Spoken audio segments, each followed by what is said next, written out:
এটি south Indian মুভিতে দেখা ভারতের অপরূপ রাজ্য কেরালা নয়, থাইল্যান্ড বা ভিয়েতনামের বিখ্যাত ফ্লোটিং মার্কেটও নয় এটি। ৫ টাকার চা পান থেকে শুরু করে ধান, চাল, সবজি সহ নিত্য প্রয়োজনীয় প্রায় সবকিছুই ভাসমানভাবে বিক্রি হয় এই বাজারে। এমনকি থাইল্যান্ডের ফ্লোটিং মার্কেটের মতো হালকা খাবারও বিক্রি হয় ভাসমানভাবে নৌকায় করে। অন্যান্য বাজারের মতো বিশেষ এই বাজার ভোর থেকে শুরু হলেও ক্রেতা বিক্রেতারা কেউই পায়ে হেঁটে গাড়িতে চড়ে আসে না। এই বাজারে সবাই আসে নৌকায় করে। এটি দেশের অপরূপ সৌন্দর্যমণ্ডিত জেলা পিরোজপুরের সবচেয়ে বড় ভাসমান বাজার বৈঠাকাটা বাজার। প্রতি শনি ও মঙ্গলবার বসা এই বাজারে সবকিছুই বিক্রি হয় ভাসমানভাবে। ভৌগোলিকভাবে পিরোজপুরের নাজিরপুর উপজেলার পুরোটাই নদী আর খাল বেষ্টিত। পানির উপর ভাসমানভাবে সবজি ও সবজির চারা উৎপাদনের জন্য বিখ্যাত এই এলাকা। কৃষকের উৎপাদিত সবজি ও বিভিন্ন পণ্য কেনাবেচার জন্য পাকিস্তান আমলে বৈঠাকাটা বেলুয়া নদীতে প্রতিষ্ঠিত হয় এই বাজার। তবে কারো কারো মতে এ বাজারের বয়স আরও বেশি। শুধুমাত্র সবজি নয়, বৈঠাকাটা ভাসমান বাজারে চাল ডালও বিক্রি হয় ভাসমানভাবে নৌকায় করে। নৌকার উপর ভাসমান এসব চালের দোকানগুলো দেখতে বেশ অদ্ভুত। পরিচিত অন্য কোনো চালের দোকানের সাথে এই দোকানের মিল নেই। প্রতিটা নৌকাতেই থাকে বাঁশ দিয়ে তৈরি চাল রাখার বড় বড় পাত্র, স্থানীয়ভাবে যা ঢোলা বলে পরিচিত। ঢোলা ছাড়াও বিভিন্ন চাল বস্তায় ভরে রাখা হয় একটি একটি করে। চাল, ডাল, শাকসবজির পাশাপাশি বিভিন্ন মুখরোচক খাবারও নৌকায় সমানভাবে বিক্রি হয় এই বাজারে।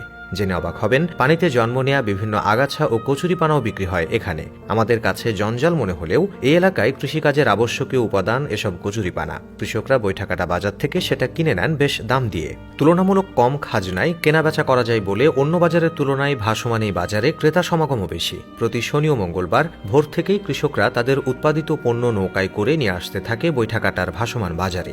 নৌকায় যোগাযোগ বিধায় এই বাজারে পণ্য আনা নেয়াতে পরিশ্রম আর খরচ দুটোই বেশ কম। বড় বড় ট্রলারে করে পাইকাররাও হাজির হন টাকার ব্যাগ নিয়ে। অন্যান্য বাজারের মতোই দর কষাকষি করে চলে এই ভাসমান বাজারের কেনাবেচা। তবে পানির উপর ভাসমান এই বাজারের কেনাবেচার পদ্ধতি একটু আলাদা।